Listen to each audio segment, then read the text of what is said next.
Izakhamuzi azikhali nje ngokunganakwa nokucekelwa phansi kwalamathuna, kepha zikhala nangokugcwala kule ndawo nokuzishiya zingenayo indawo yokufihla abathandiweyo. Lokhu kusiphethe kabi kakhulu ngoba phela laba bantu abangasekho abantu thina njengabantu nje ekufanele sihlale sihambe sibabheke. Sihlale sihambe sibabheke. So uma usufika ubona ithuna shabethu akulonela kini, uphatheka kabi ngoba uyazi ukuthi phansi kukhona ilunga lomndeni. Sekunzima nokufihla abathandiweyo emgodini owodwa. Manje into ebhlungu ke la ngingathathwa mina ngizophoswa ngala, omunye umthola uthi ule kude, omunye umthola uthi ule phezulu, anikwazi ukuthi nibe ngandawonye. Le ndawo isiphenduke isizinda sobugebengu. Hayi ezokuphepha azikho ke nje ngoba nje ikangena phuma la.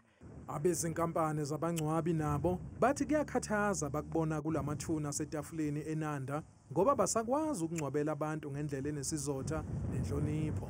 Siba nenkinga enkulu lapho kuthiwa sizongcwaba. Njengoba nibona la emva kwethu amathuna yonke le ndawo, amanye amathuna asagubheka imigodi ashona phansi. Amanye ngenxa yezimvula ezifikayo zinamandla ziwaphazamise atsheke. Abathandwayo bethu abasahleli kahle. Ngenxa yokugcwala kwalamathuna, abanye sebecabanga ukulandela ukulothisa, okuyinto engandile endlini empisholo. Isazi sezamasiko solwazi Sihawu Ngubane sithi ngeke kube lula kubantu ukusebenzisa indlela yokulothiswa ngoba kuphambene nosiko kwabanye.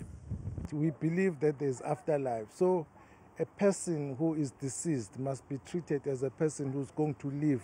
So that is why African people are hesitant to do cremation, because once you cremate, it means it is only going to be ashes. Izindawo eziningi eThekwini zibhekene nalengwadla yokwentuleka kwezindawo zokungcwaba.